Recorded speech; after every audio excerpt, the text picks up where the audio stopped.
নমস্কার নমস্কার ঘরকন্যার আরেকটি নতুন পর্বে সকলকে স্বাগত জানাচ্ছি।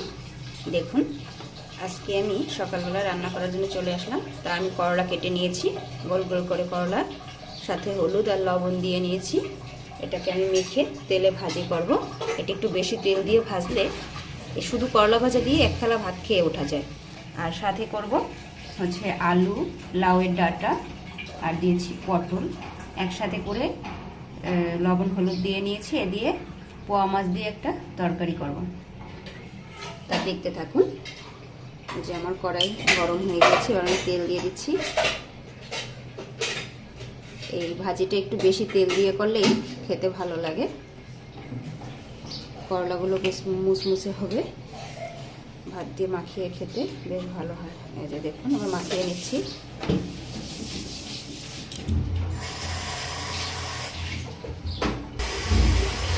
দেখুন, তেল গরম হয়ে গেছে আর করলাগুলো মাখা হয়ে গেছে।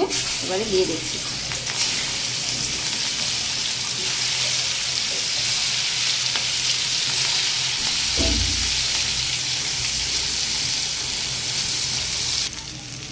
দেখুন, করলাগুলোকে আমি উল্টে পাল্টে ভালো করে ভেজে নিয়েছি। এই যে কত সুন্দর, এ দিয়ে এক থালা ভাত খাওয়া হয়ে যাবে। সুন্দর করে মেখে খেলে, সাথে যদি একটু শুকনো লঙ্কা নিয়ে নেন, যারা লঙ্কা খান ঝাল খেতে পারেন, অনেক স্বাদ লাগবে। তা করলা ভাজিগুলোকে আমি এবার তুলে নেব। দেখুন, কড়াইয়ে তেল গরম করে 5 ফোড়ন, জিরে, কালো জিরে দিয়েছি। এবার মেখে রাখা সবজি এগুলোকে আমি দিয়ে দিলাম।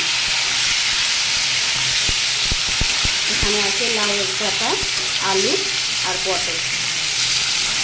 এটাকে আমি এবার বেশ ভালো করে ভেজে নেব।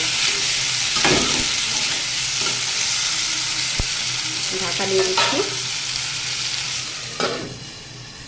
আর এদিকে হচ্ছে পোয়া মাছ ভাজি করা আছে, এইটা আমি তরকারির ভিতরে দেব। এই যে আমার করলা ভাজি তুলে নিয়েছি, দেখুন কত সুন্দর হয়েছে। দেখুন, সকালবেলা গরম গরম ভাত কত সুন্দর ফুটতে শুরু করে দিয়েছি। ভাতে যখন উঠে আসছিল তখন আমি ভাতটা তুলে রেখেছিলাম, তারপরে আবার বসিয়ে দিয়েছি। এখন 2 মিনিট মতো জাল দিয়েই নামিয়ে নেব, তাহলেই ভাত কমপ্লিট। তাতে করে আমার গ্যাসটাও অপচয় কম হলো, আর ভাতটাও কিন্তু খুব সুন্দর মোলায়েম হবে, এতেও বেশ ভালো লাগবে। দেখুন, চাল উঠিয়ে রেখেছিলাম, তুলে রেখেছি, তা ভাত হয়ে গিয়েছে। এখন শুধু একটু 2 মিনিট জাল দিয়ে নামিয়ে নেব।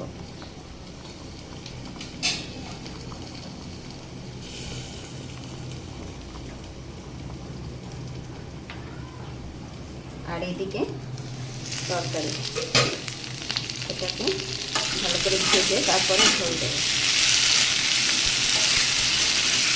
সকাল সকাল গরম গরম ভাত, করলা ভাজি আর হচ্ছে তরকারি, পোয়া মাছ দিয়ে, লাউয়ের ডাঁটা, আলু আর পটল দিয়ে তরকারি।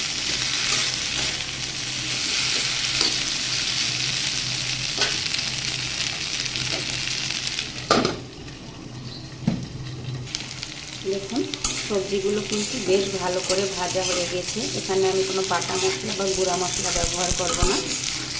আর এখানে শুধু 5 ফোড়ন, জিরে, কালো জিরে একসাথে মিশিয়ে দিয়েছি। এই শুধু ফোড়ন দিয়েই রান্নাটা করতেছি। যারা ঝাল মশলা খেতে পারেন না, অনেকেই আছেন এরকম করে খেলে তাদের আর কোনো সমস্যা হবে না। এখানে আমি আস্ত লঙ্কা নিয়েছি আর ঝোল দেওয়ার জন্য জল নিয়েছি, এটা আমি দিয়ে দেব। আস্ত লঙ্কাটি দিয়েছি এই কারণে, ঘরে তো পরিবারে আরও অনেক সদস্য থাকে, সবাই তো ঝাল ছাড়া খাবে এমন না। যে ঝাল দিয়ে খাবে সে মরিচ গুলে নিয়ে খাবে, তাহলেই তো ঝাল হবে। ঝোলটা দিয়ে দিলাম।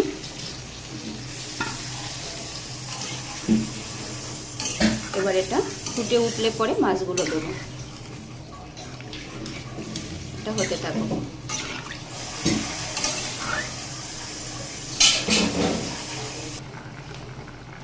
দেখুন, ঝোলটা কিন্তু বেশ ভালো করেই ফুটে উঠেছে। এবারে আমি মাছগুলোকে দিয়ে দেব। সবজিও কিন্তু সিদ্ধ হয়ে গিয়েছে। যে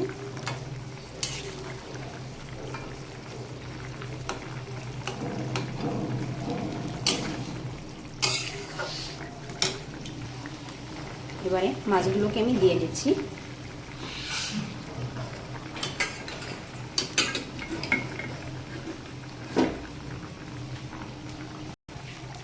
দেখুন আমি কিছু মাছ দিয়ে রেখেছি আর কিছু মাছ ভাজা রেখে দিয়েছি।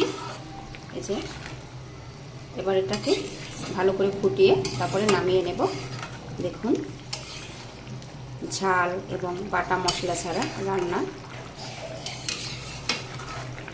অনেকেই আছেন বয়স্ক মানুষ মশলা জাতীয় খাবার খেতে পারেন না, আবার বাচ্চারা খেতে পারে না ঝাল, তা এরকম করে রান্না করলে বাচ্চা বয়স্ক সবাই খেতে পারবে।